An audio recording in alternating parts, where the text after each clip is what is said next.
Foi sofrível, hein, gente? Como o time do Vitória é ruim. Eu sei que vocês não gostam de ouvir isso, eu sei que vocês me criticam, me cornetam, mas, cara, antes de falar de Thiago Carpini, vamos analisar as peças que o Vitória tem, gente, do meio pra frente. Carlinhos, horroroso, matando todas as jogadas do Vitória no contragolpe. Janderson, horroroso. Janderson faz caras e bocas, né? Quando finaliza uma bola errado, quando fura a bola. Ontem foi um show de horrores, assim. Foi um ataque de riso do ataque do Vitória ontem. Com Janderson e Carlinhos no ataque. Aí você olha para o banco de reservas, você vê as alterações de Carpini, vai entrar Carlos Eduardo, horroroso. Wellington Rato, muito mal. Aí vai entrar Gustavo Mosquito e Fabre. Sim, gente, o ataque do Vitória é esse aí mesmo, assim. O que é que vocês vão esperar de tão grandioso que Carpini faça para esse time jogar muita bola? Nada, cara. Ontem o que a gente viu foi um peladão de Série B. Sim, se você tira os dois times ali, tira os dois uniformes, eu não sei que time é esse. Tira o uniforme do Defesa e Justiça, tira o uniforme do Vitória, simula um jogo aleatório de Série B, você fala, porra, isso aqui tá bem padrão Série B mesmo, assim. Um jogo horrível, sofrível. O segundo tempo foi de sangrar os olhos. E eu concordo com o comentário do Paulo Analista lá no Twitter. Quem perdeu com esse jogo aí foi nós que assistimos o jogo e a própria competição, a Sul-Americana, perdeu com esse jogo aí. O jogo foi terrível, viu, gente? Como foi ruim. Meu Deus do céu. O 0-0 justíssimo. Poderia ser 1-1? Poderia, porque o Vitória perdeu uma chance. O Lucas Arcanjo teve que fazer 2, 3 boas defesas. Então, se terminar o jogo de 1-1, também não seria nenhuma loucura. Agora, o segundo tempo, eu afirmo para vocês com convicção, eu acho que esse ano eu já assisti, sei lá, uns 50 jogos, ou um pouco menos, sei lá. Com certeza absoluta, esse segundo tempo de Vitória e Defesa e Justiça foi o pior que eu já vi em 2025. Foi assim, terrível. O segundo pior foi Bahia e Boston River. Foi muito ruim. E quando eu falo pior, não é necessariamente taticamente, é tecnicamente e emoção, entretenimento. Bola na barra, goleiro fazendo defesa, gol, bola na trave, lá e cá, não tinha nada. Era um jogo morno, na temperatura quase fria, congelando. É um jogo que não acontece nada, meus amigos. O segundo tempo estava tão ruim que eu me senti obrigado a ligar no jogo do Internacional contra o Atlético Nacional.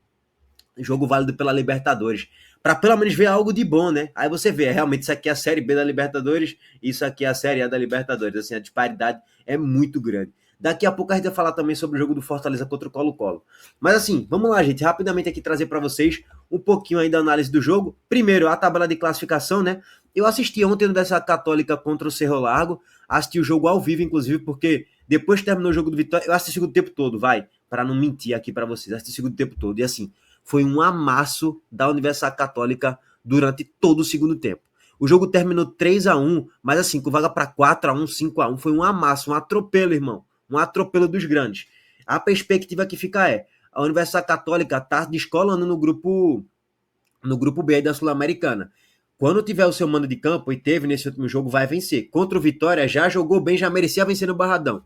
Diria que quando tiver o jogo da volta aí, lá no Equador, o Vitória tende a perder esse jogo aí.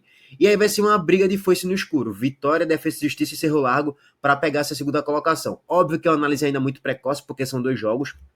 Ainda tem mais 4 jogos para serem realizados.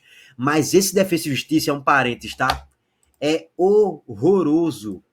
Eu publiquei até no meu Twitter, gente. Eu não vi nada de bom, nada. Tipo assim, o que é que tem de bom aí, irmão? Nada.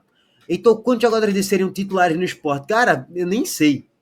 Sendo bem sério, eu não sei se algum jogador do Defesa e Justiça seria titular no esporte. Não sei mesmo. Porque o time é muito ruim. Eu esperava bem mais de Defesa e Justiça. Óbvio que é um jogo só também, né? A gente vai avaliar um pouco mais durante a competição. A gente vai avaliar um pouco mais na fonte, no Barradão, como é que vai ser o jogo da volta. Beleza, irmão. Tem muita coisa ainda para ser vista e para ser analisada. Mas do que eu vi de primeira impressão, é muito ruim. São 2 times de Série B jogando, gente. Essa é a tradução perfeita da partida. Então, assim, é um grupo, tá em um grupo em aberto ainda, tá? O Bahia, o Vitória ainda vai pegar o Cerro Largo, vai para 2 jogos em casa, contra o Cerro Largo e contra o próprio Defesa e Justiça. Eu vou até confirmar aqui com vocês a sequência do Vitória.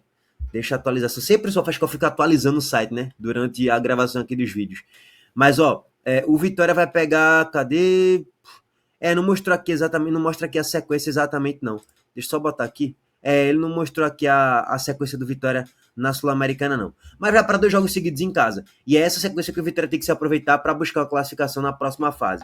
Então, tu acha que o Vitória vai se classificar? Não tenho convicção nenhuma. Mas se classificar, acredito que vai ser em segundo lugar para jogar os playoffs. Esse time tem que melhorar muito para ficar razoável para passar para a fase de mata-mata de Sul-Americana, tá?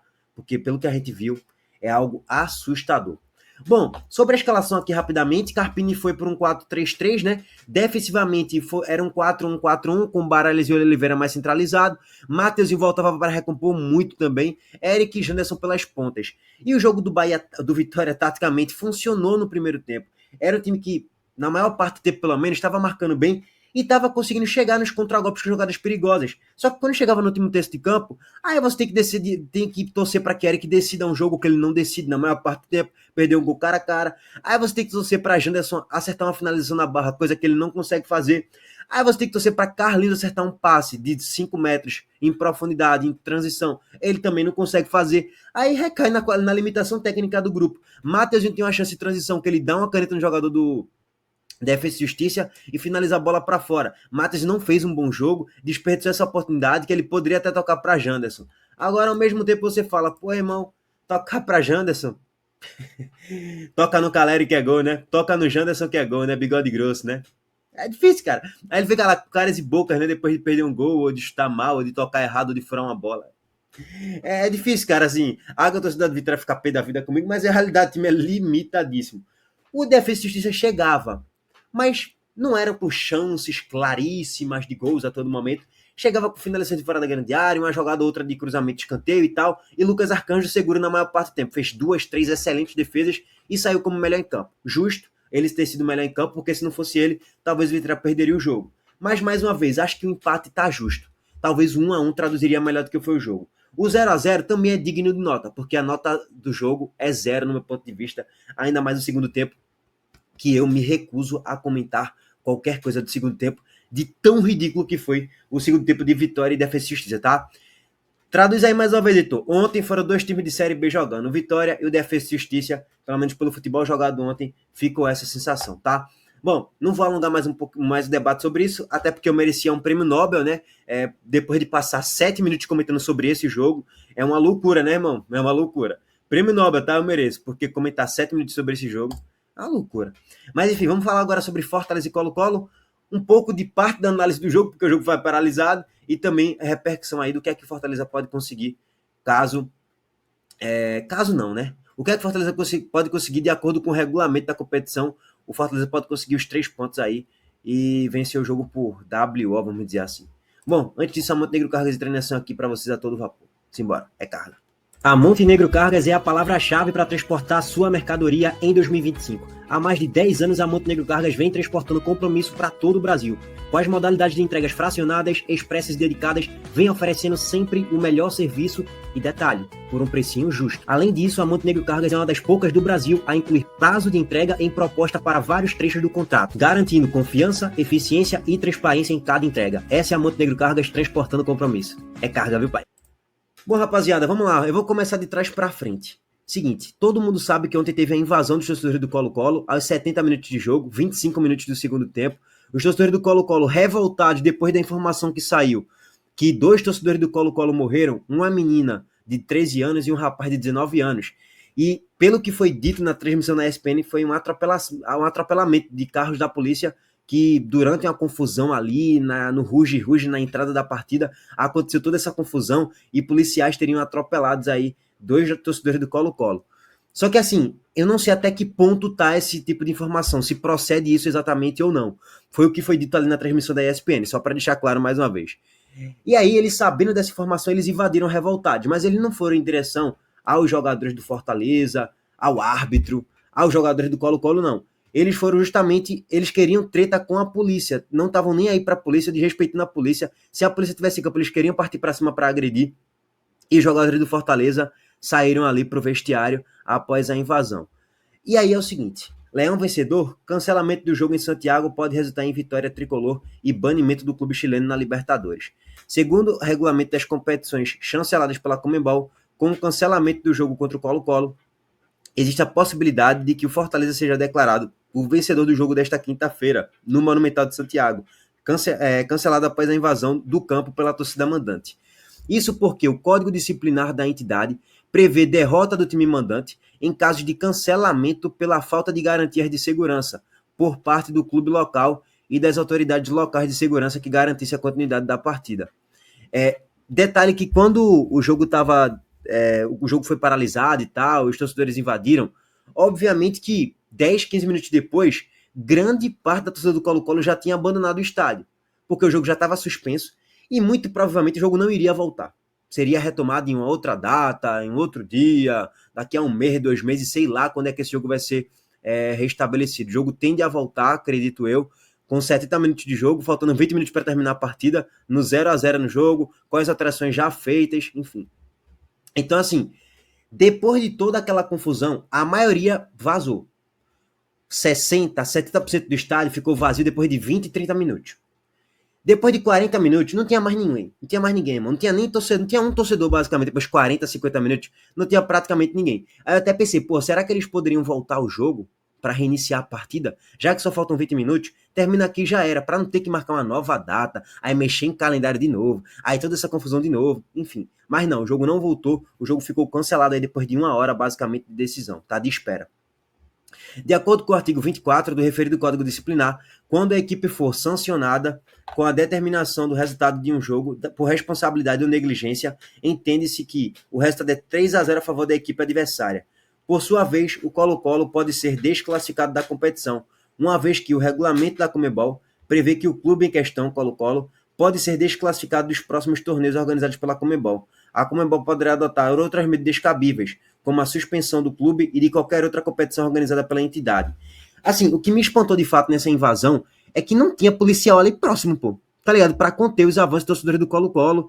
Eles entraram com a maior tranquilidade do mundo. Não teve uma invasão de 200, 300 torcedores, mas uma galera ainda conseguiu invadir uns 50 por volta disso, ou um pouco menos, ou um pouco mais, sei lá.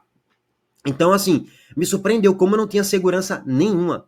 Não tinha um policial aqui praticamente para conter o avanço aqui dos torcedores do Colo-Colo, que estavam revoltados contra a polícia. Não era contra o desempenho do time, não era contra, sei lá, os jogadores, não era contra os jogadores do Fortaleza, nada disso. Era simplesmente contra a polícia depois que saiu a informação que torcedores morreram no pré-jogo. Em documento oficial emitido pela própria Conmebol, logo após a confirmação do cancelamento do jogo, o caso foi encaminhado aos órgãos judiciais da Conmebol para futuras determinações. Então tá aí, né? De acordo com o código e tal, todo o contexto, o Fortaleza pode até vencer o jogo por 3-0 contra a equipe do Colo-Colo, porque o jogo não terminou por falta de segurança, tá? Aguardar como é que vai ser o desenrolar disso. Só assim para o Fortaleza conquistar os 3 pontos, né, cara? Porque assim, bola mesmo, o Fortaleza não joga nada. E ontem, mais uma vez, não jogou nada. Vou trazer aqui rapidamente a estatística para vocês da partida. Foi 12-4 em finalizações, até enquanto tinha jogo, tá, gente? 70-30 em posse de bola, 3-0 em chute na barra. A partir daí eu não preciso dizer nada. Se a gente for pegar o recorte do início do primeiro tempo até os 35 minutos de jogo, sim, foi um vareio de bola que o time do Colo-Colo deu no Fortaleza. Pô, só deu Colo-Colo. Fortaleza praticamente não chegava. Quando chegava, era que conseguia fazer a marcação-pressão, roubava a posse de bola no campo de ataque, mas na hora de tirar o 10, na finalização, era Marinho de forma bizonha, chutando bola para fora do estádio. Era Lucero recebendo passe de Marinho e chutando a bola para fora do estádio. Então o ataque do Fortaleza tá muito mal. E a defesa também não tá muito bem, não. Porque assim, o Fortaleza só não tomou um gol por detalhes. A equipe do Colo-Colo muito mais bem treinada, com 2, 3 cruzamentos, com jogadas ensaiadas, quase que fez 2 golaços. Aquino cruzando bola dentro da grande área, rasteiro e com facilidade imensa. O Cepeda finaliza a bola raspando a trave. O Rodrigues perdeu um gol praticamente com o João Ricardo batido na pequena área. Ele fura a bola num cruzamento vindo da esquerda. Teve uma finalização de Isla numa outra jogada ensaiada de escanteio. Ele finaliza a bola raspa a trave. Então, assim, só dava Colo-Colo. Se a gente for fazer análise até os 35 minutos do primeiro tempo. E o Fortaleza chegando ali em jogadas de transição ou de marcação, pressão no campo de ataque. A equipe do Colo-Colo é fraca defensivamente, tá? Na saída de jogo é muito fraca mesmo. O Fortaleza poderia tirar proveito mais disso, mas o ataque tá muito mal, o time tem suas limitações, tá? E assim, analisando o outro ponto da partida do meio campo, horrível, tá? Tem uma jogada do Colo-Colo que o Cepeda, ele brinca com a defesa do Fortaleza, ele brinca com o meio campo, com os laterais, com todo mundo. Ele passa por, ele passa por Diogo Barbosa, passa por Sacha, passa por Martínez, passa por Fernandes, ele sai cortando da direita para dentro com a maior facilidade do mundo, só que a finalização não foi muito bem caprichada. Então assim, Era um vareio de bola que o Colo-Colo tava dando no Fortaleza. Vareio de bola, sim, com tranquilidade. Dá para se afirmar isso. Só que o Fortaleza vai se ajustando na reta final do primeiro tempo, vai igualando um pouco mais as ações, vai fechando um pouco mais o meio campo, não consegue mais, o Colo-Colo não consegue mais ter a facilidade que tinha no início do jogo para chegar forte no tempo desse de campo, mas finalizar muito mal. Então, o Fortaleza foi se equilibrando na partida e o jogo foi ficando cada vez mais com a cara do 0-0. O jogo estava pendendo muito para a vitória do Colo-Colo, mas conforme o tempo foi passando, o Fortaleza foi se ajustando e o 0-0 também não é de toda justiça do mundo não, tá? O segundo tempo, eu confesso para vocês que eu tava fazendo até um vídeo aqui no canal e vendo o jogo em segunda tela, até uns 10 minutos do segundo tempo. Aí o Fortaleza fica aquele jogo ali de um pré-domínio do Colo-Colo de posse de bola, de chegar um pouco mais, mas o Fortaleza também tentava contra-golpear, mas também não fazia muita coisa e ficou aquele 0-0 no rame-rame, né? Vamos ver como é que vai se dar aí o desenrolar dessa competição. Não da competição, mas o desenrolar desse jogo, né? O desdobramento, se vai ter jogo, se não vai ter jogo, se vai vencer por 3-0, se não, se o Colo-Colo vai ser banido ou não. Enfim, aguardar como é que vai ser aí a decisão da Conmebol, tá? Rapaziada, é isso de modo geral. Mais uma vez o Fortaleza joga muito mal, mas conseguiu pelo menos aí um empate parcial até enquanto tinha jogo. Agora, aí o Vitória, horrível. Tem que melhorar muito para ficar razoável, tá? Tamo junto, abraço para todos vocês. Valeu, gente.